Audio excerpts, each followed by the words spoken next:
नहीं जानते भैया, वो पहले तो ये बताओ। हैं? कोई नहीं जानता? तू जानती है? तू कैसे जानती है? अरे अच्छा अच्छा, और कौन जानता? कौन से स्कूल में? उसमें? नहीं, कोचिंग, अपनी कोचिंग पर ही तो आते थे। अच्छा अच्छा अच्छा, उस उनके पूरी फैमिली आते थे बच्चे वाले। हाँ, अच्छे बच्चे थे, पर इनके सारे बच्चे पढ़ने में अच्छे हैं। तो भैया वो है,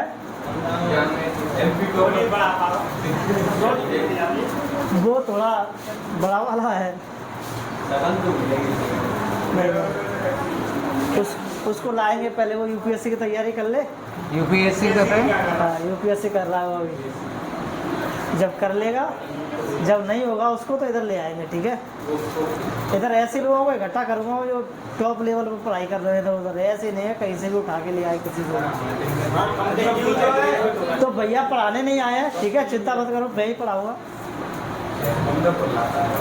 मेरे पहले बैच का स्टूडेंट है ये, है ना, 2019। अरे यार क्या हो रहा है आज मेरे को, गले में घास सी हो रही है बेकार तरीके से, बोल नहीं पा रहा हूँ। मैंने जब कोचिंग शुरू करी थी 2-3 साल मैंने खूब स्ट्रगल किया, फिर मिले मेरे को राजा भैया स्कूल में, तो इनको पसंद आया मेरा पढ़ाने का तौर तरीका। बोले कि नहीं, के सर के यही पढ़ेंगे हम। तो फिर के सर के यहाँ पे आए और अपनी टीम को भी लेके आए साथ में, बहुत सारे बच्चे आए थे। वो पहला बैच, आज अच्छे दोस्त हैं हम, स्टूडेंट तो नहीं, है ना? स्टूडेंट तो मैं नहीं मानता, लेकिन आजकल हम अच्छे दोस्त की तरह ट्रीट करते हैं एक दूसरे को। कभी बैठते हैं तो पार्टी सार्टी खूब चले जाते हैं साथ में घूमने के लिए, मूवी वूवी देखने के लिए, खूब बातचीत करने के लिए। और वो स्टूडेंट आज कहीं ना कुछ कर रहे हैं, सबके सब लगे हुए हैं। एक लाइब्रेरी चला रहा है, कोई कुछ कर रहा है, कोई कुछ कर रहा है, कोई कुछ कर रहा है, सब सेट है लगभग। शादी वादी भी वही होगी एक आध की, तो 2-3 की तो शादी हो गई इनके वजह से। भैया पढ़ाई कर रहे हैं अभी मुंबई में। भाई बताइए क्या पढ़ रहे हैं क्या नहीं पढ़ रहे हैं।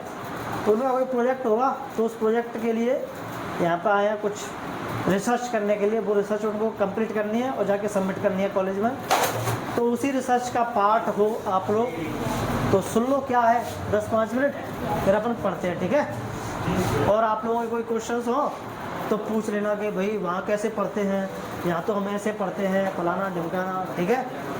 तो आप लोगों को उनका एक्सपीरियंस भी मिल जाएगा ना थोड़ा सा। समझ में नहीं आएगा मुझे पता है, बट कोशिश करना समझने की। साथ में सर भी है, वो उनको ऐसा लगेगा कि नहीं आ रहा समझ में, तो वो भी समझा देंगे ऐसा बीच बीच में। एंड मैं चाहता हूँ ये जो सेशन है वो इंटरेक्टिव होना चाहिए, ऐसा नहीं है सिर्फ मैं बोलूँ और तुम सुनो। बिकॉज ये सब करने तो नहीं आया मैं, मुझको तुम क्या सोचते हो वो मेरे लिए ज़्यादा इम्पोर्टेंट है। तो good morning all of you.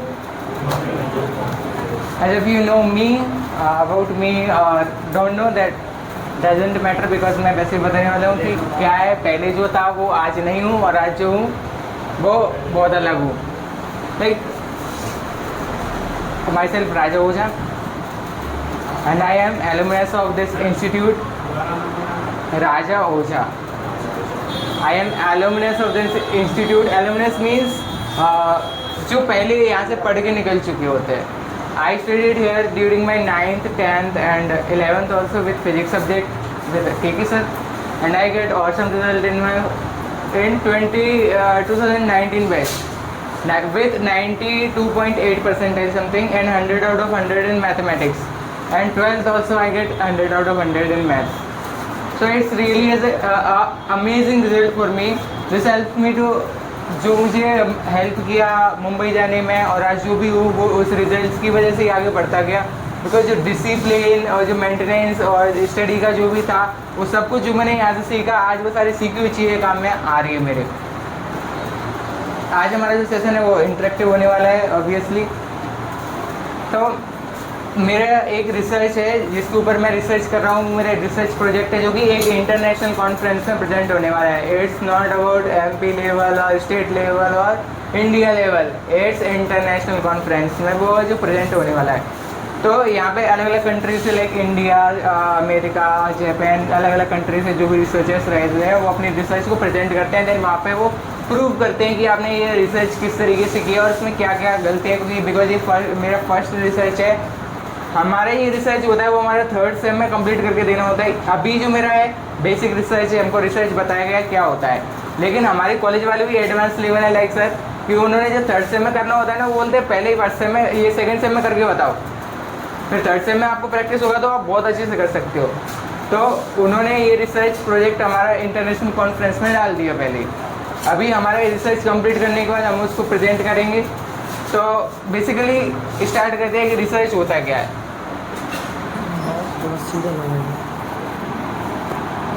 How many of no about the research. ये रिसर्च वर्ड जो तुम सुन रहे हो शायद फर्स्ट टाइम सुन रहे होगे, पढ़ा होगा बट एक दिन समझा नहीं होगा डीपली। तो research when you gain the knowledge about the same topic, deep learning. जब आप एक ही टॉपिक को पढ़ रहे हो कंटिन्यूसली, उसके अंदर अंदर जाते जा रहे हो, इसके अंदर कॉन्सेप्ट के अंदर कॉन्सेप्ट, कॉन्सेप्ट के अंदर कॉन्सेप्ट, तो आपको उसका इतना नॉलेज हो गया, इतना नॉलेज कि आप उसमें से जो आपको कभी नॉलेज नहीं थी वो आपने उसमें से फाइंड किया और आपने कुछ उसमें से ऐसा आउटपुट निकाला जो कि अभी तक किसी ने नहीं निकाल पाया है, समथिंग डिफरेंट। तो इसमें बहुत सारे रूल्स भी हमको फॉलो करने पड़ते हैं और इसके लिए रूल्स रेगुलेशन सारा कुछ अप्लाई करने के बाद ही रिसर्च कंप्लीट होती है। ऐसे नहीं कि कुछ भी उठाया और कर दिया ऐसा हो गया, मतलब ऐसा नहीं होता।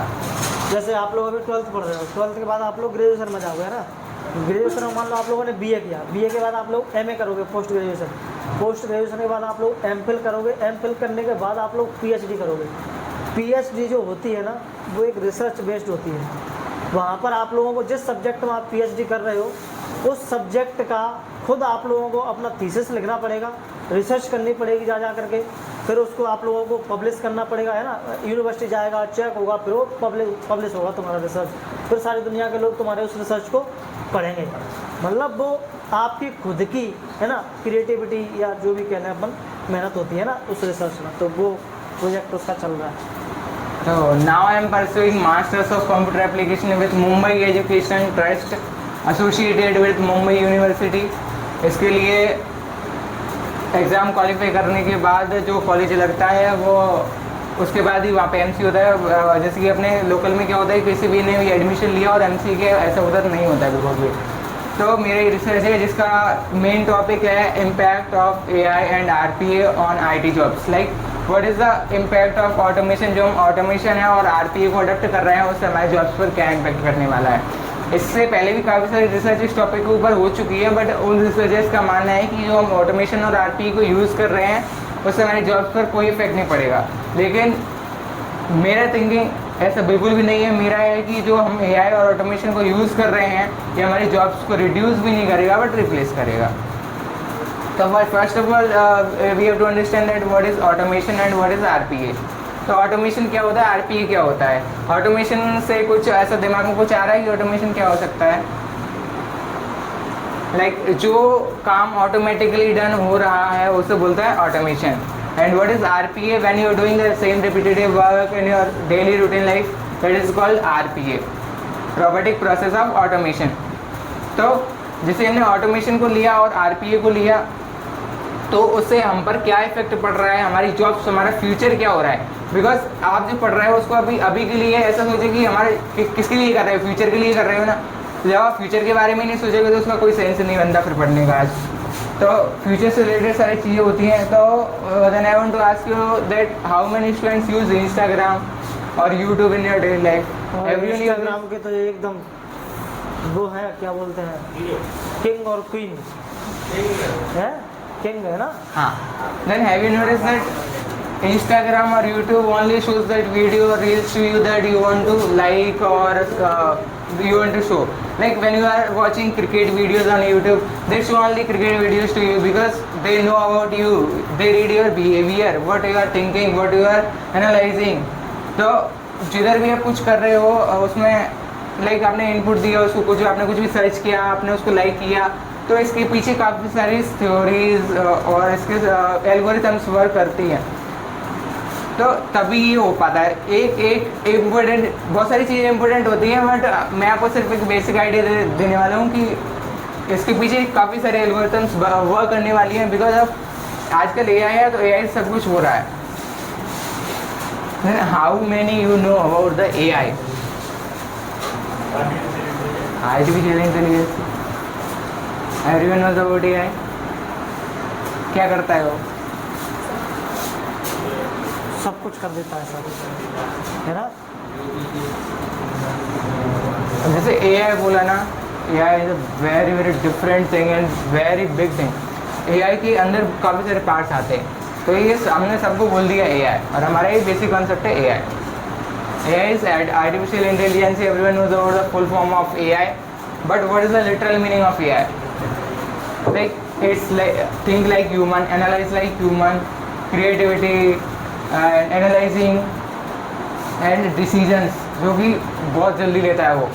तो ये सारी उसकी कैपेबिलिटीज़ होती हैं। It's not like a machine, उसको मशीन नहीं बोल सकते। Like when you train the model and test the model on the tested data, like इसमें क्या होता है, जैसे आपने कोई मॉडल बिल्ड किया और आपने उस मॉडल को ट्रेन किया, उसको एक डेटा दिया कि ऐसा ऐसा करना है, यदि ये क्वेश्चन पूछे तो ये आंसर करना है, ये क्वेश्चन पूछे तो ये आंसर करना है। लाइक यू जो आप पढ़ते हो 12th में, ये क्वेश्चन ये वाला पूछे तो इसका आंसर ये करना है, और ये पूछे तो ये, बट ऐसा नहीं है। आज AI कितना पॉपुलर क्यों हुआ? बिकॉज वो एनालाइज करता है खुद को। उसको आप कोई भी कॉन्सेप्ट दोगे तो वो उसे लर्न करता है। जैसे आपने उसको कुछ पूछा और वो कुछ और समझ रहा है, उसको नहीं पता, उसको नहीं ट्रेन किया गया उसके ऊपर, तो वो आप जो उसको इनपुट दोगे वो आपसे क्वेश्चन करके सीखेगा। ऐसा नहीं बोलेगा कि नहीं ये मुझे नहीं आता, ये मैं नहीं करूँगा। AI ये कभी नहीं बोलेगा। तो इसी एनालाइजेशन की वजह से आज वो इतना पॉपुलर हुआ। तो इससे हमें भी सीखना चाहिए कि हमें भी कुछ ना कुछ कंटिन्यू सीखते रहना चाहिए, जिससे हम आगे बढ़ सकते हैं। यदि सिर्फ उसको यदि उतना ही डिपेंडेंट रखते, लाइक कैलकुलेटर है, कैलकुलेटर का यूज़ क्या होता है? Mathematical operations like multiply, divide, plus minus, जो भी है बस उतना ही करने के लिए यूज़ किया जाता है उसको। क्या वो और अदर कुछ कर सकता है? क्वेश्चन पूछे तो उसका आंसर करेगा? नहीं करेगा, क्योंकि तो उसका एक लिमिटेशन है। बट ये हैज़ नो लिमिट। उसको तुम कितना भी यूज़ करते जाओगे वो एनालाइज करता जाएगा डेटा को और आगे बढ़ता जाएगा। और everyone uses Google maps when you go any unknown places, तभी आप यूज़ करते हो गूगल मैप्स को। ChatGPT, the most popular tool of AI. How many of you use of ChatGPT? वो सबसे बेस्ट। सब यूज़ करते हो? किया करो। फ़ोन यूज़ करने से अच्छा है जो अपने टूल्स हैं, टेक्निक्स हैं, उनको ज़्यादा ध्यान दिया करो। वहाँ पर भी आपको उतना ही इंटरेस्ट आएगा। जैसे आप इंटरनेट पर कुछ सर्च करते रहते हो, आपको क्रॉस क्वेश्चंस करने हैं। जैसे कि उसने कुछ आंसर किया, आप उसको अच्छे से प्रॉम्प्ट देके बोलो, और फिर ये भी चेक करो जो आपने प्रॉम्प्ट पहले दिया है और उसी प्रॉम्प्ट को आप बाद में दे रहे हो, क्या वो डिफरेंट आंसर कर रहा है, कि पहले जो आंसर किया था वही कर रहा है? वो नहीं करेगा, सेम आंसर कभी नहीं करता वो। आप जितनी बार पूछेंगे वो कुछ ना कुछ डिफरेंट अलग करेगा। तो वही उसी की वजह से आज वो बहुत ज़्यादा पॉपुलर हुआ है। लाइक हमको जो भी असाइनमेंट मिलता है करने को या कुछ भी, अब इतनी छोटी मोटी चीज़ करने के लिए हम नहीं है कि हम ये असाइनमेंट बैठ के लिखें उनको, लाइक ईमेल राइटिंग करें या फिर PPT बनाएं या कुछ। तो इन सब के लिए हम लोग यूज़ करते हैं AI के टूल्स, लाइक ग्रॉक हुआ, ChatGPT का तो मोस्टली यूज़ करते हैं सिर्फ नॉलेज के लिए। देन क्लाउड हुआ, जीरा हुआ, ग्रॉक हुआ, मोंगोडी हुआ, SQL इंजेक्शन, वो काफ़ी सारे टूल्स होते हैं।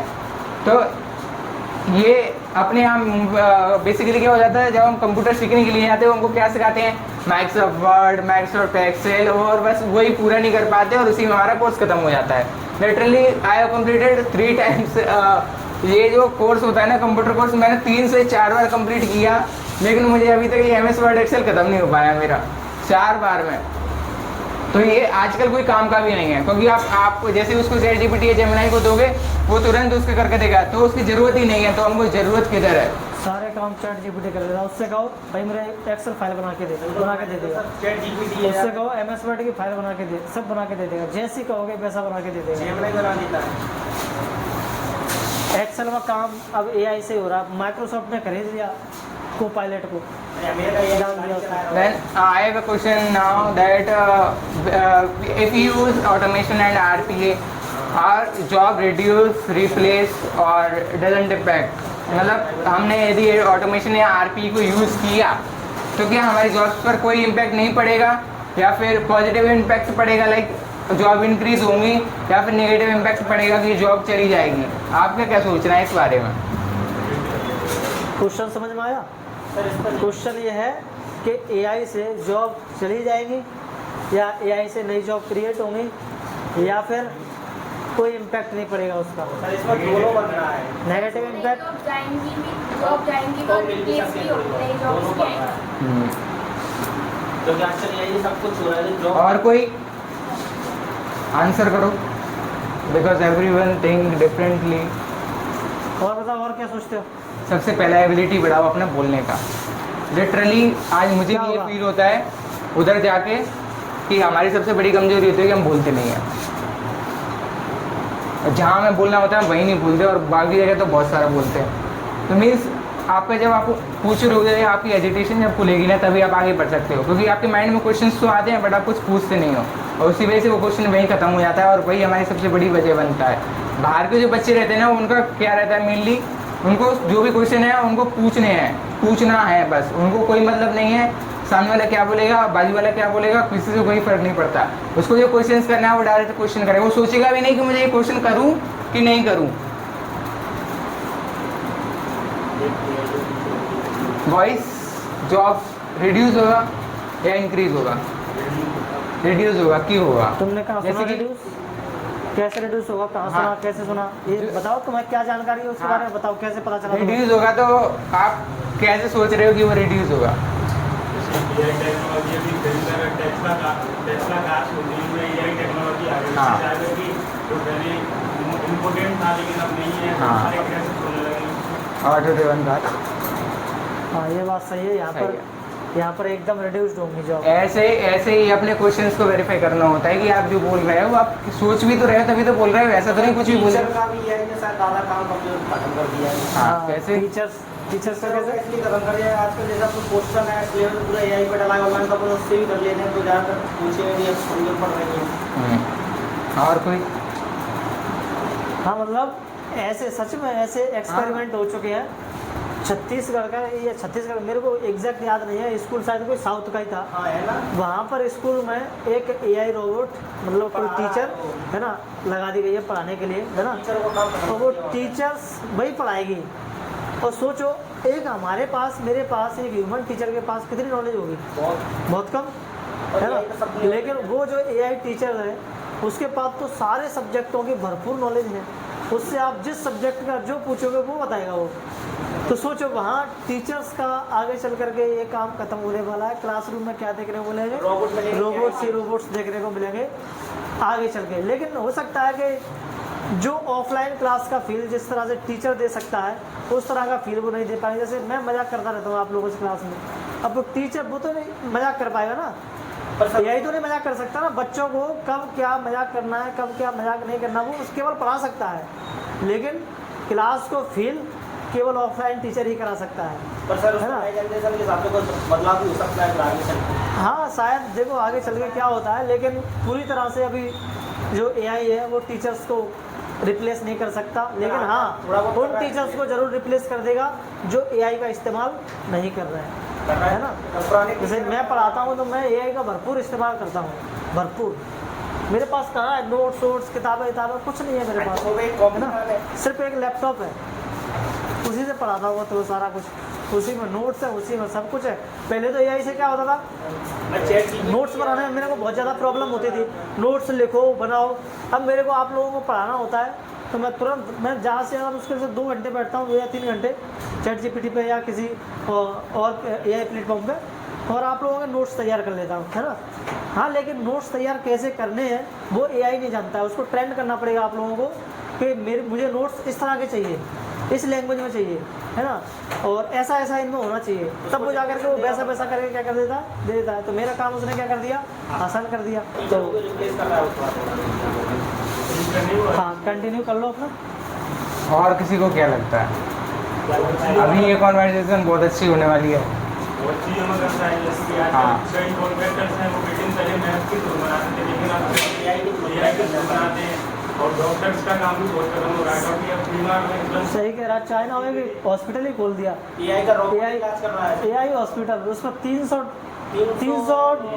मतलब बेड का कोई हॉस्पिटल है, उसमें एक भी ह्यूमन डॉक्टर नहीं है, सारे के सारे रोबोट्स वही इलाज कर रहे हैं। इतना परफेक्ट इलाज कि भैया ह्यूमन नहीं कर पा रहा डॉक्टर, इतना परफेक्ट इलाज कर रहे हैं। तो आगे चल के डॉक्टर्स का भी काम खत्म कर सकता है। जापान में एआई की टेक्नोलॉजी ज़्यादा से जापान में से आती है, बट क्यों ऐसा क्यों नहीं कि जापान को यूज़ करता है, कम से कम यूज़ करता है एआई का, वो ह्यूमन का ज़्यादा जोर देता है। कौन जापान में एआई का इस्तेमाल कम होता है ऐसा? कम करता है, सही नहीं होता, तो मतलब वहाँ पे सबसे ज़्यादा एआई वहीं पे ही है जापान से मेरे को। हाँ तो वहाँ पे इतना मैंने कुछ नहीं होता कभी डेवलपमेंट से ज़्यादा पता नहीं यार, इसके बारे में तो मैंने भी नहीं पढ़ा। चल पढ़ूंगा आज जाके, देखूंगा क्या प्रॉब्लम है, क्यों नहीं ऐसा कर रहा है जापान। और किसी का कोई सोचना? सर आई थिंक ये स्मार्ट है, पर इंसान से ज़्यादा स्मार्ट नहीं हो सकता। हम उसे कंट्रोल कर सकते हैं तो बहुत कुछ। बहुत कुछ कर सकते हैं, बिल्कुल करेक्ट। हाँ पर जी बात सही है, कंपनी है बना दी है, जो उसने बनाए पार्ट्स उसके तो पहले कब तो इंसानी कंट्रोल रहा है। हाँ, अभी आई थोड़ा चेंजेस आए। एआई कुछ नहीं है, जैसा गूगल था, गूगल पर कोई भी जानकारी मिल जाती थी, पूरी की पूरी जानकारी को इकट्ठा करके एक जगह पटक दिया है। ले भाई तुम पूछो, गूगल से मत पूछो, यहाँ पूछो आकर के, है ना। और फिर वो क्या करता है, उस प्रोसेस को, इन्फॉर्मेशन को प्रोसेस करता है सारे के सारे, और फिर वो जवाब देता है, अपने आप ही जवाब देता है, पूछता भी है तुमसे, अच्छा आगे ये चीज़ करके दूँ, ऐसा करके दूँ, फलाना करके दूँ, ढिमकाना करके दूँ, ऐसा ऐसा बोलेगा फिर आप लोगों से। आप लोग जो भी उसको क्वेश्चन पूछोगे लास्ट में, है बहुत फायदे। अभी रुको तो, तुम तो अपना बताओ। अभी एक चुनो कोई भी। मैंने सिर्फ 3 ऑप्शन दिए थे, जॉब इंक्रीज कर रहा है, रिड्यूस कर रहा है या फिर न्यूट्रल, कोई इम्पैक्ट नहीं है। हाँ, गर्ल्स। रिप्लेस करता है जॉब और हाँ। नई जॉब। हाँ, इधर कोमल क्या करता है, तुम्हारा क्या सोचना है? ऐसा नहीं होता। एक चीज You have to choose only one option। ऐसे 2 डायरेक्शन में नहीं जा सकते, एक ही जाना है। Everything is two side. हर एक चीज़ अच्छी और बुरी होती है, हर एक चीज़ होती है, बट तुम कौन सा साइड उसको चूज कर रहे हो वो आप पर डिपेंड करता है। मुझे उसके फायदा सबसे ज़्यादा सबसे ज़्यादा लगे अभी प्रेजेंट और फायदे उसके सबसे ज़्यादा। अब देखो, ऑटोमेशन एंड आरपी आपने बता दिया कि एआई हमारी जॉब्स को रिड्यूस कर रहा है। मेरा मानना ऐसा बिल्कुल भी नहीं है कि वो रिड्यूस कर रहा है, वो जॉब को रिप्लेस कर रहा है। नई नई टेक्नोलॉजीज आ रही हैं, तुमने बोला, लेकिन वो टेक्नोलॉजी को बना कौन रहा है? हम। उसको यूज़ कौन कर रहा है? हम। फ़ायदा किसका है? हमारा। किसने बोला है कि तुम लो? तुम्हारा फ़ायदा इसलिए तो बोला है। अब तुम्हारा था कि जॉब को वो रिड्यूस कर रहा है, लेकिन मैं भी बोल रहा हूँ ये जॉब को रिड्यूस नहीं कर रहा, वो रिप्लेस कर रहा है। बट कैसे कर रहा है वो मैं बताऊँगा। पहले जो डेटा एंट्री ऑपरेटर्स का रहता था, लाइक कोई भी आया उसका आपको नाम एंटर करना है, फ़ोन नंबर एंटर करना है, ये सब डेटा एंट्री ऑपरेटर का जॉब था। देन आजकल बेसिकली कुछ नहीं होता है, गूगल फॉर्म फ्लोट करो और वो अपना फॉर्म भर देगा और वो आपको सारा डेटा एक्सेल में मिल जाएगा। कितना सिंपल है। वो 4 बार ऐसे करने के लिए तो एक ATM completely reduce the bank jobs नहीं ना। एटीएम हमने यूज़ किया, ऑटोमेशन है। बैंक में पहले लाइन लगती थी, लेकिन हम उसको हटाने के लिए हमने एटीएम का यूज़ किया। क्या बैंक की सारी जॉब चली गई? नहीं, कुछ इम्पैक्ट नहीं हुआ और हमारे लिए इजी भी हुआ और नई जॉब भी बढ़ी। क्या क्या जॉब बढ़ी होंगी एटीएम के आने से? सिक्योरिटी गार्ड, हाँ। पैसे डालने वाले भी तो आते होंगे, पैसे पैसे वाले डालने आते वाले। होंगे ना, उनका काम बड़ा होगा। लाइक जैसा तुम सोचते हो ना वैसा फॉलो। मुझे पता है इधर की थिंकिंग एबिलिटी ना सच्ची में बहुत अच्छी है। सर वो एटीएम मशीन के लिए बताइए, वो एक बेलदार है जो मिली होगी वहाँ पे। हाँ, और जो मशीन के लिए वो लिया है छोटा सा रूम जो रहते हैं दुकान, उसका भी तो किराया देना पड़ता है ना, तो उसका भी फायदा होगा। कितने लोगों को फायदा होगा? अब मशीन बनाने वाले इंजीनियर को बहुत मिला। हाँ, सबसे पहला हमारा टाइम मैनेजमेंट। जो ऑटोमेशन और आरपी आ रहा है उसका मेन यूज़ हम किस लिए कर रहे हैं? टाइम मैनेजमेंट के लिए। जो काम 5 घंटे या 6 घंटे में करने वाले हैं हमारा 5 सेकंड में 10 सेकंड में करके दे रहा है। Then why we do this manually. Like आपको कुछ भी टाइप करना है, मैनुअली कुछ भी करना है तो क्यों करना है? आप एक ह्यूमंस हो, किसी को भी अच्छा नहीं लगता आप सेम काम डेली करोगे, किसको अच्छा लगेगा? किसी को भी नहीं अच्छा लगेगा। ये सिर्फ मशीन कर सकती है, ह्यूमन नहीं कर सकता। सेम काम ह्यूमन को बोलेगा वो फ्रस्ट्रेट हो जाएगा उससे पूरी तरीके से। तो इसीलिए हम ऑटोमेशन का यूज़ कर रहे हैं, because it's really very helpful for us. तो ऑटोमेशन को अडॉप्ट करो, पर अपना जो टाइम बच रहा है उसको भी क्रिएटिविटी की साइड लगाओ। लाइक आपने कुछ भी नोट्स चाहिए थे आपको, आप लिख रहे हो, हमको असाइनमेंट दिया घर पे करने को, असाइनमेंट लिखेंगे हम 4 घंटे तक बैठ के, वैसे भी लिखना नहीं होता, हमारा टाइपिंग का रहता है। तो हम क्यों करें टाइप? हमको तो पूरा जेमिनी या चैट जीपीटी या क्लाउड से किधर से भी ले लो और उसको अच्छे तरीके से रिप्रेजेंट कर देते हैं और वो बहुत बेटर रिजल्ट भी देता है। ऐसा नहीं है कि वो मतलब सिर्फ एक हम उसको यूज़ कर रहे हैं और अच्छा रिजल्ट नहीं दे रहा, उससे अच्छा हम कर लेंगे, हमसे अच्छा वो करके दे रहा है। Then why we not use AI? तो उसको यूज़ करना है, पर उसको सिर्फ अडप्ट करना है, उसके ऊपर पूरा ऐसे डिपेंड नहीं होना है कि वही करके देगा। उसको एडमिनिस्ट्रेशन नहीं है। हाँ, तो इसमें सिर्फ काम जो है वो चेंज हो रहा है, ना कि ख़त्म हो रहा है। काम तो है पर बढ़ रहा है। तो जैसे हमने एटीएम यूज़ किया, एटीएम में कौन कौन सी जॉब्स बड़ी, like first of all security, then ATM machine का मैनेजमेंट, सॉफ्टवेयर का मैनेजमेंट, क्योंकि जो भी चल रहा है उसमें वो किसके थ्रू हो रहा है, नेटवर्क के थ्रू हो रहा है, सारा कुछ सॉफ्टवेयर के थ्रू हो रहा है, तो उसका भी मैनेजमेंट करने के लिए बढ़ा।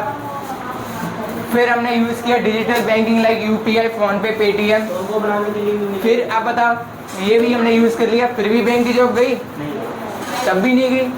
फिर भी हमारे लिए आसान हुआ ना सारी चीज़ें, और जॉब भी नहीं जा रही है, ये सब रिप्लेस कर रहा है। तो फिर उसके लिए भी एक बड़ा क्या डिजिटल बैंकिंग, तो उसको भी मेंटेन करने के लिए कितने सारे लोग लग रहे होंगे। तो मैं पेमेंट करते हुए इधर से उस पेमेंट को मैनेज करने के लिए कितने सारे लोगों की जरूरत पड़ रही है, क्योंकि उसके पीछे काफ़ी सारे एल्गोरिथम्स हैं।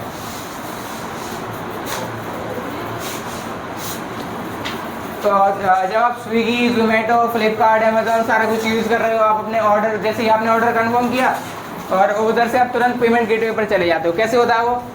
ऑटोमेशन के थ्रू होता है। ऐसे तो नहीं आपने इधर से बाई किया और उस कैश काउंटर पे जाओ, उधर से आपको पेमेंट करवाना पड़ेगा। तो ये ऑटोमेशन इसलिए बढ़ रहा है, ये हमारे काम को फास्ट करता है।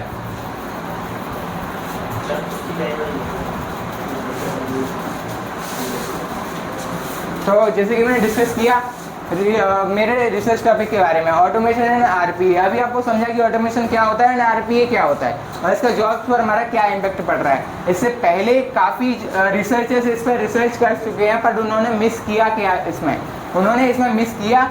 उनका मानना ये है कि जो ऑटोमेशन और आरपीए को यूज़ कर रहे हैं, किसी का मानना है सिर्फ फास्ट काम करता है इसलिए हम अडोप्ट कर रहे हैं, किसी का मानना है कि हम अडोप्ट तो कर लेते हैं बट इसका कोई इम्पैक्ट नहीं पड़ रहा किसी पर भी, और किसी का मानना है कि ये जॉब को पूरी तरीके से रिड्यूस कर रहा है। बट हाँ, और ऐसा नहीं है, सबको प्रूव करना रहता है और सबने प्रूव किया है, लेकिन मैं इस बात को प्रूव करना चाहता हूँ कि हमारी जॉब को रिड्यूस नहीं कर रहा, ये हमारी जॉब को रिप्लेस कर रहा है। और आज का जो मेरा मेन टॉपिक है एआई और ये ऑटोमेशन एंड आरपीए, तो आजकल सभी स्टूडेंट्स को पता होता है, और इसमें जो मेन हमारे इंडस्ट्रियल एक्सपर्ट्स हैं और स्टूडेंट्स हैं जिनके बेसिस पर मैं ये प्रूव करना चाहता हूँ कि ये किस तरीके से काम कर रहा है और क्या क्या जॉब बढ़ रही है। लाइक इंडस्ट्रियल एक्सपर्ट्स का जो भी डेटा था वो मैं पहले कलेक्ट कर चुका हूँ कि वो क्या सोचते हैं इस बारे में। अभी मेरा स्टूडेंट्स का बारी है और स्टूडेंट्स से मैं डेटा कलेक्ट कर रहा हूँ। तो एआई रिपीटेटिव वर्क को कर सकता है। अब जब एआई सब कुछ कर रहा है तो इधर हमारी ज़रूरत क्यों है, हमारी ज़रूरत क्यों है? यदि हम सारे काम एआई से करवा लेंगे तो फिर ह्यूमन का काम किधर है? सोचो। सर एआई को कंट्रोल करने उसको कंट्रोल करने के लिए उसको अपडेट रिप्लेस उसको थोड़ा अपडेट हम समय के साथ इससे क्वेश्चन मिला एआई अच्छी है तो जो मतलब कांग्रेस जनता पार्टी में 1,80,00,000 मेंबर यूथ ही है सारे, यहाँ के कोई बूढ़े बड़े हैं ना बच्चे, तो कोई यूथ क्यों ना नहीं रही है?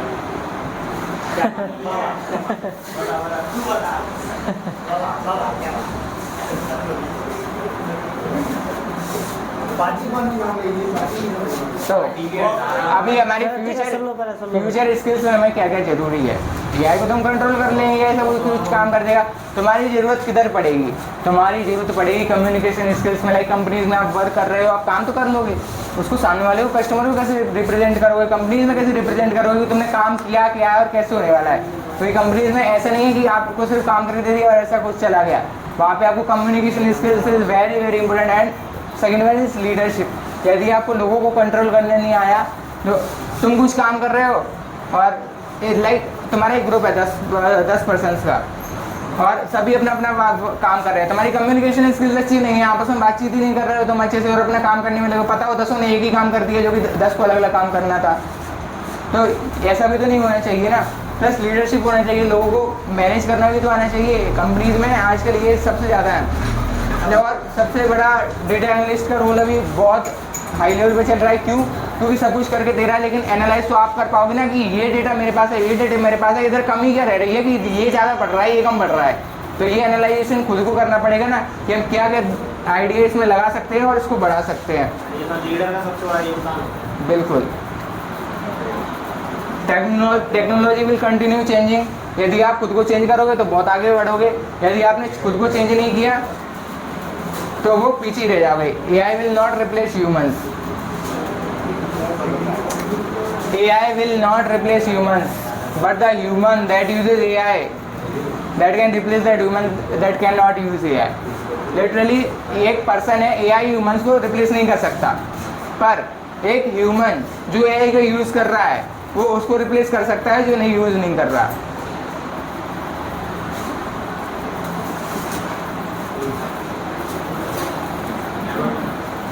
हाँ, so now introduce my Google form.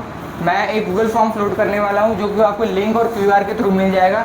उस गूगल फॉर्म को आपको फिल करना है। उसमें आपका फर्स्ट पेज है, पर्सनल डिटेल्स रहेगा, लाइक नेम और तुम्हारा स्टैंडर्ड, और उसमें तुम्हारे इंस्टीट्यूट का भी नाम रहेगा जिसमें आप कोचिंग या स्कूल कुछ भी फिल कर सकते हो। और सेकेंड वन में आपको जितना समझ में आया इस सेशन से, बिकॉज यदि मैं आपको ये डायरेक्ट PPT देता और बताता आपको कुछ समझ में नहीं आता, तो आपके लिए भी ये सब कुछ नया है। ऑटोमेशन RP ये सारा कुछ पूरा टॉपिक ही नया है, इसलिए मैंने आपको पहले समझाया। जैसे आप उसको देखोगे आपको समझ में भी आएगा कि इसमें क्या है। उसमें आपको सिर्फ ऑप्शंस रहेंगे, ऑप्शंस आपको सिलेक्ट करना है। जब आप एक पेज कंप्लीट करोगे उसके बाद ही आप सेकंड पेज पर जा पाओगे। All questions are mandatory. जब तक आप यदि आपने एक छोड़ दिया तो वो आगे नहीं बढ़ेगा। ऐसे करके 2-3 पेज रहेंगे छोटे छोटे 4-5 क्वेश्चन के, उनको आपको फिल करना है। और लास्ट में आपका रहेगा एक रिकमेंडेशन।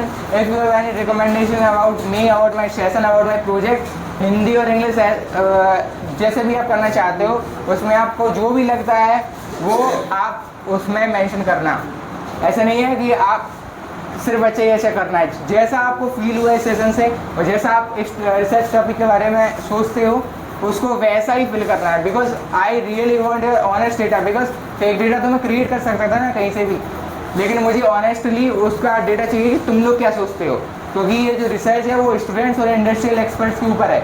इससे मुझे प्रूव होगा कि मैं जो सोच रहा हूँ वो सही है या गलत है। यानी कॉन्फ्रेंस ऊपर जाएगा, कॉन्फ्रेंस में जाएगा ये प्रेजेंटेशन, वहाँ पर डिसाइड होगा कि ये चीज़ सही है या नहीं है। बिकॉज मैं अपना प्रूव करना चाहता हूँ इस चीज़ को। So thank you so much for your precious time and listen me carefully. और आप लोगों को तो नहीं कुछ If you पूछना? have any doubts or questions, feel free to ask me. Sir ये कंप्लीट है, ये लड़की में कम बोलती हैं, है? लड़कियां कम बोलती हैं, क्लियर हो गया। अच्छा, लड़कियाँ कम बोलती हैं। लड़कियां वहाँ पे बोलेंगी यहाँ पे लड़ाई सही चल रही होगी। तू क्या करता है? जब तुम्हारे कोई क्वेश्चंस हो पढ़ाई से रिलेटेड या कोई भी आगे आप लोगों को क्या करना है क्या नहीं, है कि फील्ड में आप लोग क्या कर सकते हैं क्या नहीं, पूछ लो, है ना। मुंबई यूनिवर्सिटी आप कैसे गए? मतलब परसेंटेज नहीं, अपना एग्जाम दिया हो उसके लिए प्रॉब्लम। उसके लिए पहले मैंने BCA कंप्लीट किया, देन आफ्टर BCA मैंने एक एग्ज़ाम दिया। एग्ज़ाम क्लियर करने के बाद मुझे मुंबई यूनिवर्सिटी का ये टॉप 5 कॉलेजेस जो थे उनमें से एक लगा। हाँ, कंप्लीट फीस ज़्यादा कुछ नहीं है, 2 लाख रुपए पर ईयर, 2 साल। 2 साल। तो इसके लिए फीस कुछ मैटर नहीं करती। पैसा लगा रहे हो किसके ऊपर लगा रहे हो? अपने ऊपर ही तो लगा रहे हो, वेस्ट तो नहीं किया ना फालतू। तो पैसे को सोचना चाहिए। टाइम तक मैं भी बहुत सोचता था, पर रियली मैंने ये फील किया बाहर जाके कि जो आप पैसा इन्वेस्ट कर रहे हो, यदि आप अपनी पढ़ाई पर इन्वेस्ट कर रहे हो ना, लिटरली आपको बहुत अच्छा ROI आएगा उसका। और खुद के ऊपर खर्च करना है, फालतू की खर्च नहीं। जैसे आप लोग पैसा खर्च कर रहे हो के सर के यहाँ पे ना, अपने भारत के एजुकेशन अगर इस पैसा को तुम और कहीं खर्च करते सच में, तो 8 साल आप लोगों को सच में बिल्कुल पढ़ नहीं पाते, उसको सीख नहीं पाते, जो कि सीखना सबसे ज़्यादा ज़रूरी है चीज़ों को। छोड़ देना।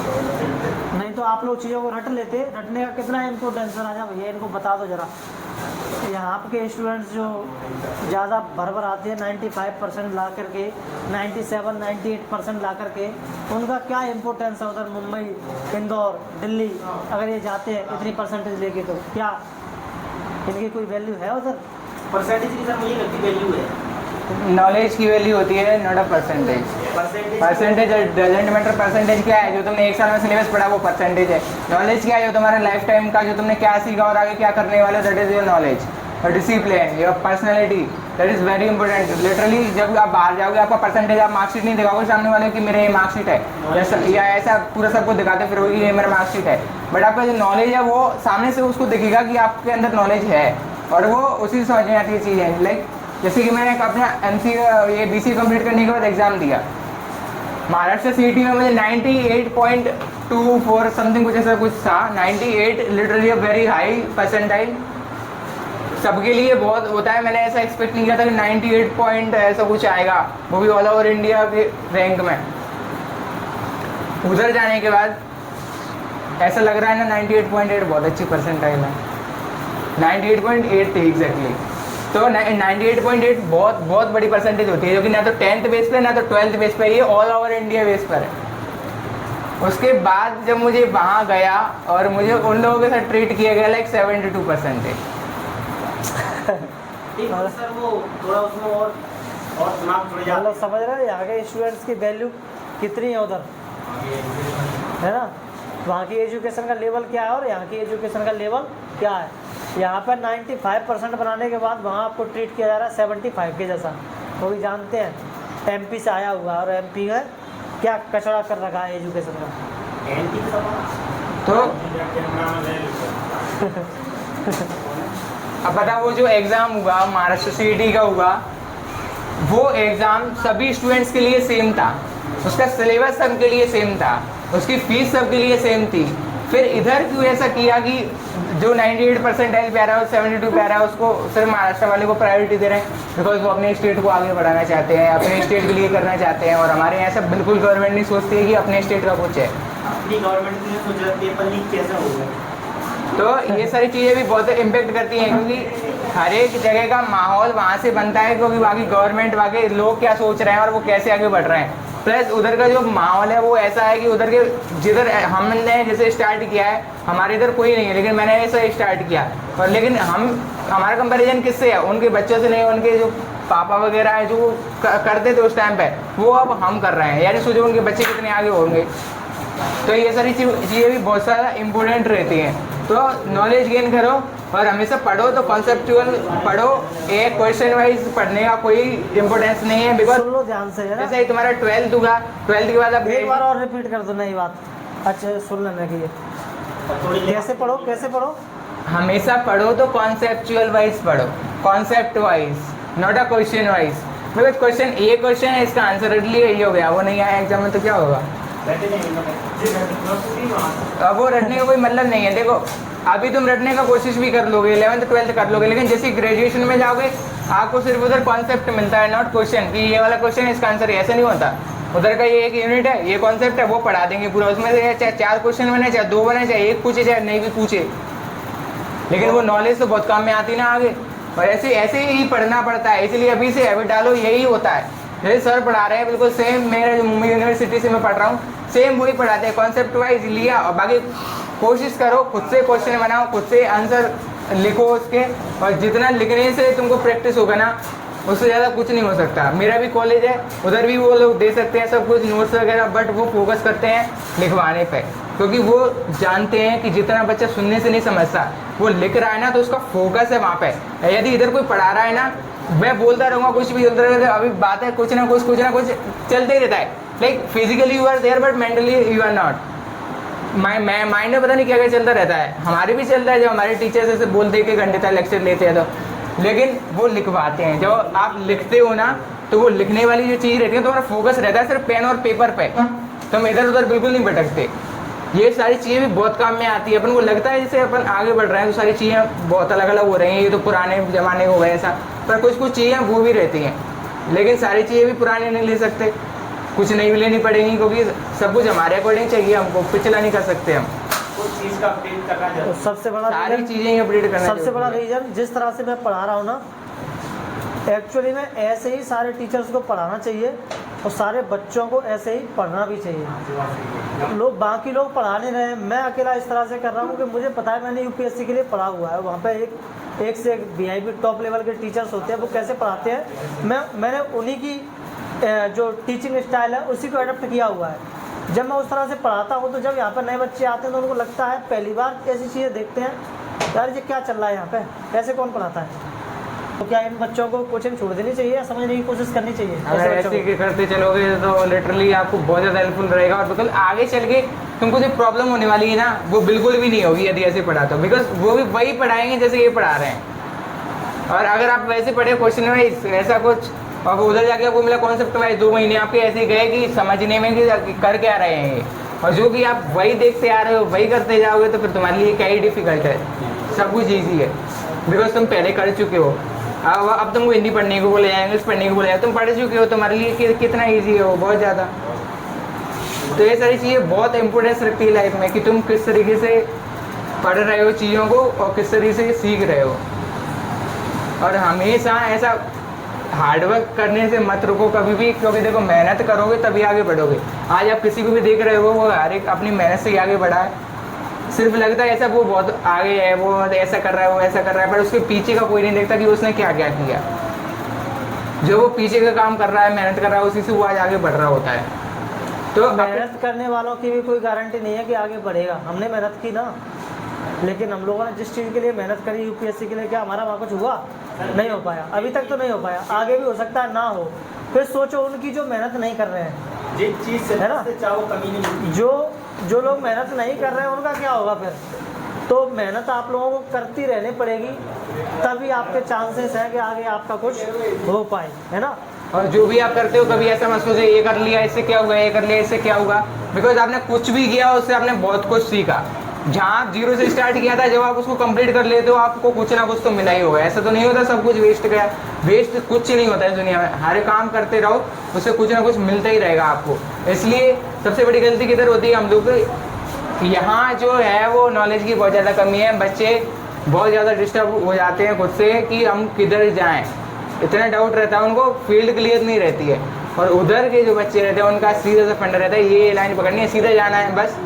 सिर्फ ये इतना ही डिफरेंस है हम में और उनमें, कि अभी से अपनी लाइन क्लियर रखो कि हमको जाना किधर है, और सिर्फ एक को ही पकड़ो और उसी लाइन पे आगे बढ़ते रहोगे तो बहुत जल्दी मिलेगा। एक चीज़ और, परसेंटेज बहुत मायने रखती है क्या तुम्हारे लिए?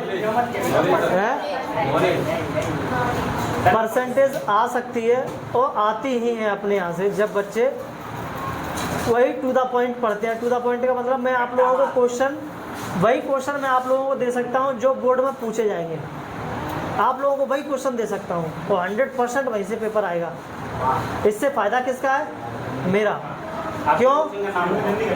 सिलेबस जल्दी ख़त्म, और दूसरी बात परसेंटेज भी तो अच्छी आएगी रट्टा लगा करके, जिससे मेरा कोचिंग का नाम भी होगा, है ना। और बच्चे अगले साल मुझे उस रिजल्ट को देखकर ही मिलेंगे। लेकिन मैंने सोच लिया है कि मैं जो परसेंटेज वाला सिस्टम है, आगे अपने कोचिंग को इस बेस पर प्रमोट ही नहीं करूँगा कि मेरे यहाँ से इतने परसेंटाइल, मतलब इतने परसेंट बच्चों के मार्क्स आए हैं या इतनी परसेंट आई है। मैं केवल और केवल अपने कोचिंग को इस बेस पर चलाना चाहूँगा कि यहाँ पर एक्चुअल में लर्निंग होती है, सिखाया जाता है, बच्चे का माइंड डेवलप किया जाता है कि सोचना कैसे है, लिखना कैसे है। ये सारी चीज़ें तो मैं आगे चल करके काम आने वाली है। ये आने वाली है कि वो जो तरीका है क्वेश्चन आंसर रटाने वाला, वो काम आने वाला है। क्वेश्चन आंसर वाला तो क्या ही है, क्वेश्चन आंसर कितना है, जो सिलेबस पढ़ रहे हो उतना ही तो रहेगा। 1 साल के लिए, 2 साल के लिए, उससे आगे तुम 10th 12th के बाद जब सच में तुम जाओगे ना पढ़ने के लिए किसी कॉलेज में, तो कॉलेज में तुम्हें 2-4 महीने हवा नहीं लगेगी टीचर के जो प्रोफेसर बोल रहा होगा उसकी बातों की। क्यों? क्योंकि वो वहाँ जिस तरह से पढ़ा रहा होगा उस तरह से तुम्हें पढ़ने की आदत नहीं होगी। इसलिए मेरी कोशिश है कि जब यहाँ से आगे चल करके बच्चा पढ़ के जाए तो वो मुझे गालियाँ ना दे, है ना। और मैंने सच में ऐसा देखा है, बच्चों को जो बाहर पढ़ने के लिए जाते हैं वो यहाँ के टीचर्स को इतनी गालियाँ देते हैं कि भाई हमारा क्या हाल किया था टीचर्स ने। अगर हमें पहले से इस तरह से पढ़ाया गया होता तो शायद हमारी ये हालत ना होती। और जैसे और मैंने सच में देखा है, मैंने कई सारे बच्चों से बात की है जो बाहर पढ़ रहे हैं या कुछ अच्छा कर चुके हैं या तैयारी कर रहे हैं, वो अप्रिशिएट करते हैं कि सर आप जिस तरह से पढ़ा रहे हो सही चल रहे हो, पर एक चीज़ बच्चों को समझ में नहीं आती है। ऐसे बच्चों को ला करके खड़ा करूँगा मैं, धीरे धीरे जो बाहर पढ़ रहे हैं उनको शायद उनसे धीरे धीरे बच्चों का माइंडसेट बदले, पढ़ने का तौर तरीका बदले। सर जैसे क्योंकि बच्चों को लगता है कि जब सारी चीज़ें गलत हो रही होती है ना, तो गलत चीज़ें हो रही होती हैं तो गलत चीज़ों को ही क्या मान लिया जाता है, सही मान लिया जाता है कि यही तो सही है, वही सत्य है, वही परम सत्य है, के सर गलत है। जबकि एक सही है और बाकी गलत है। हमेशा भीड़ सही रास्ते पर नहीं जाती, भीड़ हमेशा मतलब भीड़ गलत रास्ते पर भी चल रही होती है, और हमारे यहाँ पे यही हो रहा है। कौन हमारे यहाँ पर नकल को गलत मानता है? कोई मानता है क्या? नौ सोचते नकल है ना? करना पास कर तो स्कूलों का नाम बढ़े। हमारे पेरेंट्स, हम तुम बच्चे सब नकल को चाहते ही है कि भाई मिल जाए, है ना, नेक मिल जाए, नहीं मानते गलत उसको। चलो ठीक है, अगर आप लोगों के कोई और भी क्वेश्चन हैं तो पूछ लो, नहीं तो फिर जाने दो भैया वहाँ जाते है ना, आपका क्या कुछ डाउट नहीं है ना, पूछ रहे हैं। चलो किसी को कोई डाउट है तो बता सकता है। जाने दे, हमारा भी टाइम हो ही गया 10 इनको बजे अपनी स्टोरी बताते हैं है। 2019 बैच का। हाँ बताओ बताओ। जब 2019 था, सर मुझे 2 साल पहले मिले स्कूल में, शायद आई थिंक 8th में सर मुझे मिले। और 8th में मिलने के बाद मतलब हमको ऐसा लगा कि ये जो आए ये कुछ अलग करेंगे, और लिटरली उसी चीज़ को आगे बढ़ाते हुए हमने 8th के बाद ऐसे 9th में कोचिंग स्टार्ट किया सर के इधर से। सर का भी नया था उस टाइम पे स्टार्ट किया हम लोगों ने। 2018 में हमने स्टार्ट किया 10th का बैच। उस टाइम पे सबको पता था कि मैं एक अच्छा स्टूडेंट हूँ और पढ़ाई लिखाई में ठीक हूँ। और सर का उस टाइम था फर्स्ट, आई थिंक एक बैच कंप्लीट हो चुका था एक हो गया था। और वो सेकेंड ही बैच था, और फर्स्ट बैच में भी एकदम अच्छा रिजल्ट नहीं लगा था। लाइक तुम भी ये सोचोगे कि किसी भी टीचर का यदि रिजल्ट अच्छा नहीं है और अभी फर्स्ट ईयर उसने कंप्लीट किया, सेकेंड ईयर में तुम लोग चले जाओगे उसके पास? नहीं जाओगे। लेकिन मैंने 1 साल पढ़ा इधर, और फिर मैं भी इस बात पे डट गया। काफ़ी सारे टीचर्स का बोलना था कि तुम किधर कोचिंग जा रहे हो, ऐसा अपना फ्यूचर खराब कर लोगे, लिटरली सेम वर्ड्स, तुम अपना फ्यूचर खराब कर लोगे, तुम किधर जा रहे हो, ऐसा वैसा। लेकिन अब जब सामने वाला मुझे बोल रहा है, मुझसे एक्सपीरियंस है काफ़ी सर, उसको टीचर है, तो जब सामने वाला बोल रहा है तो अपने मन में भी तो डाउट आएगा ना कि कहीं हम ऐसा तो नहीं कर रहे, गलत तो नहीं कर रहे, बिकॉज हम भी तो बच्चे ही हैं, छोटे, 10th में कौन इतना बड़ा रहता है। लेकिन उस टाइम भी सेम कॉन्फिडेंस रखते हुए कि चलो सर ने भी स्टार्ट किया है ना, हम भी अपना 100% देते हैं, उनका रिस्क है तो हमारा भी रिस्क है। और इसी कॉन्फिडेंस की वजह से कि हम जो है करके दिखाएंगे, इस बात को लिटरली हमारा मेन मोटिव था, इस बात को हम करके दिखाएंगे कि जो ये लोग बोल रहे हैं इनका मुंह कैसे बंद करना है कि हमने रिजल्ट के थ्रू। और उसी कॉन्फिडेंस से कंटिन्यू किया। और ये मेरे लिए भी एक रिस्की था, क्योंकि मैं एक ऐसे टीचर पे पढ़ रहा था जो कि बिल्कुल अभी नया है, लेकिन कभी ना मन से नहीं, हिम्मत बहुत बड़ी चीज़ होती है, और उसी हिम्मत को लेके आगे बढ़ते रहो। हमेशा मेरे लिए जो चीज़ रही ना एकदम रिस्की रही है, 10th से भी रही, 12th में तो चलो नॉर्मल था, 12th में कोविड आ गया, देन कॉलेज लिया, कॉलेज के बाद फिर उधर निमसेट का ट्राई किया, वो भी रिस्की था, फिर सीटी दिया, वो भी रिस्की, महाराष्ट्र में पहुंच गया एकदम अलग, पता नहीं किधर किधर से माइंड आते हैं और उधर ही चल देता हूँ अलग ही। पर अंदर से हिम्मत ऐसा कंटिन्यू रखो कि तुमको कुछ करना है ना, तुम उस चीज़ पर डट जाओ कि मुझे ये करना ही है, फिर चाहे कोई कुछ भी बोलता रहे। लाइक जब सामने से कॉम्पिटिशन मिलता है ना, तब तो और ज़्यादा मजे आते हैं। सामने वाला कुछ बोले और हम उसके अपोजिट हो, और उस बात को प्रूव करने में तब मजे आते हैं, तब इंटरेस्ट आता है कि कैसे कैसे चीज़ें करनी है, और वहीं से बहुत सारी चीज़ें समझ में आती हैं। तो तुम भी कभी ये मत सोचना कि मतलब कैसे पढ़ रहे हैं या क्या कर रहे हैं, बस जो पढ़ रहे हैं उसको आगे कंटिन्यू करो। के सर ऐसे टीचर रहे हैं मार्केट में जिसको कभी भी भाव नहीं दिया गया मार्केट में किसी के द्वारा, ना तो बच्चों के द्वारा और ना टीचर्स के द्वारा। जब मैं शुरुआत में आया था ना पढ़ाने के लिए, तो स्कूल गया, मेरे को कोई बच्चे नहीं थे, किसको पढ़ाऊँ मैं कोचिंग पे, कोचिंग तो खोल लिए, बच्चे नहीं है, बैठे हैं वैसे ही। तो मुझे लगा कि स्कूल ज्वाइन करना चाहिए, फिर स्कूल ज्वाइन किया मैंने। वहाँ मैंने बहुत सारी मेहनत करी, हालांकि मैंने रटाया ही, मेरे को पढ़ाना क्या आता था, पर रटाया भी अच्छे से, कोशिश करी मैंने, पूरा अच्छे से रटाने की कोशिश करी, समझाने की कोशिश करी, जो कि बाकी नहीं कर रहे थे। तो बच्चों को लगा कि यार ये तो कुछ ठीक ठाक कर रहे हैं हमारे लिए।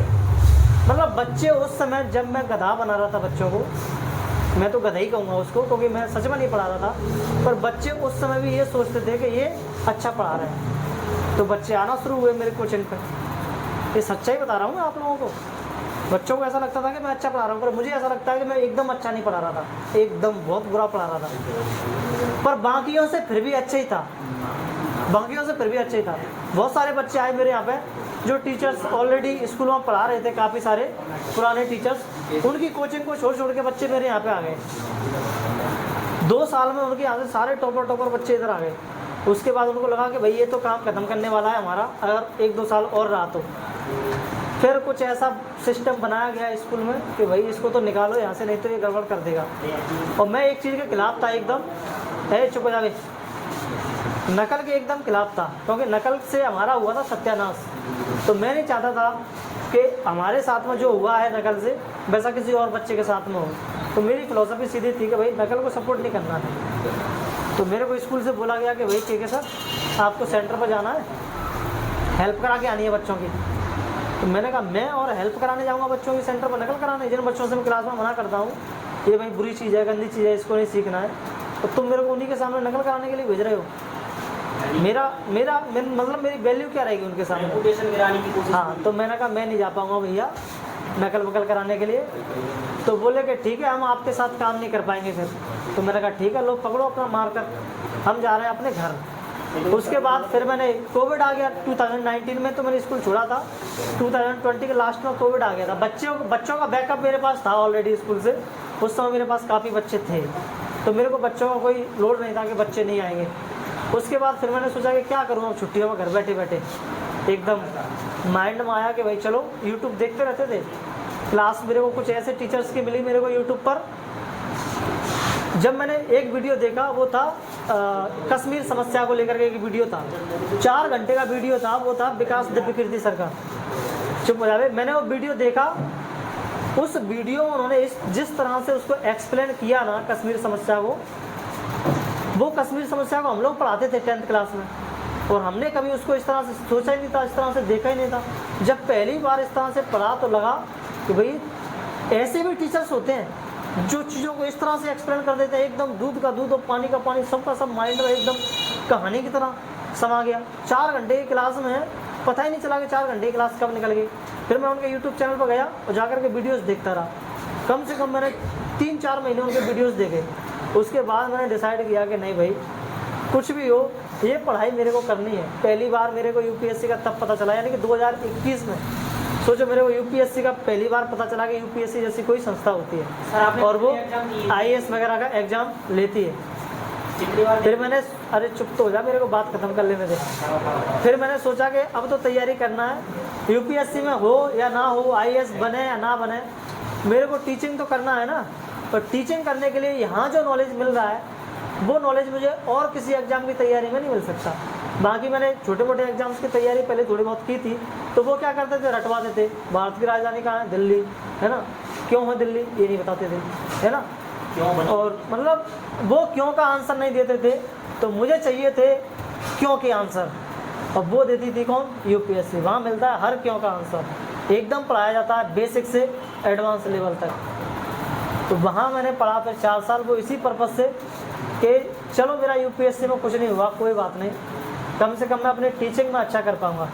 तो जब मैं कोचिंग पढ़ाता था, पहले मेरे को कहा जाता था वो तो 6वीं क्लास का टीचर है, उसके यहाँ क्यों जाते हो तुम लोग? 6वीं 7वीं 8वीं क्लास का बच्चा है वो, तो कल का बच्चा है, हमसे पढ़ के गया, क्या ही पढ़ाएगा वो तुम लोगों को?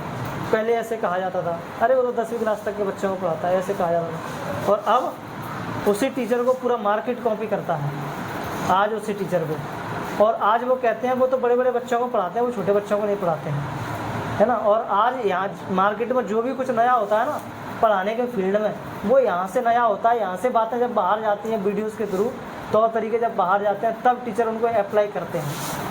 ठीक है, अच्छी बात है। मैं तो चाहता हूँ कि सारे टीचर जिस तरह से मैं पढ़ा रहा हूँ उसी तरह से पढ़ाएँ, है ना? मेरा हमेशा ये मानना नहीं रहा है कि अकेले का फ़ायदा ना हो। मैं सोचता हूँ कि सोसाइटी का फ़ायदा होना चाहिए, यानी कि बच्चों का फ़ायदा होना चाहिए। कुल मिलाकर के बात ये है, जो बच्चों के साथ गलत हो रहा है वो नहीं होना चाहिए किसी एक के फ़ायदे के चक्कर में, उनके साथ नुकसान नहीं होना चाहिए। तो सारे टीचर्स अच्छी बात है, अगर इस तरह से पढ़ा रहे हैं, जिस तरह से हम पढ़ाना शुरू किया है, तो इससे बच्चों का ही फ़ायदा होगा, आप ही लोगों का फ़ायदा होगा। आगे चल करके आप लोग अच्छे एग्ज़ाम्स की तैयारी करोगे तो वहाँ पर आप लोगों को कोई तकलीफ नहीं होगी। है उधर नहीं, हाँ आप बता दो क्या कह रहा था। मैंने एग्ज़ाम 4 बार दे लिया, 21 में भी दिया था जिस साल तैयारी शुरू करी थी, 22 में भी दिया था, 23 में भी दिया था, 24 में भी दिया था, 25 में भी दिया सर था, आपका एग्जाम और 26 में संडे को मेरा एग्ज़ाम है। आज ही शायद नोटिफिकेशन आया था मेरे पास सुबह 5 बजे। संडे को एग्जाम है ना, प्रीमियम हुआ है, प्रीमियम का बीपीएससी प्रीमियम है। ये सुबह ही मैसेज आया मेरे पास, dear CSE IAFS exam 2026 candidate, an important email regarding your admit card has been sent, please check your registered email. यानी कि उन्होंने मेरा एडमिट कार्ड रजिस्टर्ड सेंड कर दिया ईमेल पर। अब मैं सोच रहा हूँ कि इस एग्ज़ाम को स्किप कर दूँ इस साल, तो नहीं दे रहे फिर? हाँ, क्योंकि अटैम्प्ट मेरे पास कम है। अभी माइंड बना रहा हूँ दूँ कि ना दूँ, सोच रहा हूँ एक बार ढंग से तैयारी करके दूँगा। हम जनरल वालों को, सॉरी OBC वालों को 9 मिलते हैं, जनरल वालों को 8 मिलते हैं, 6 मिलते हैं, 6 UPSC। चलो ठीक है।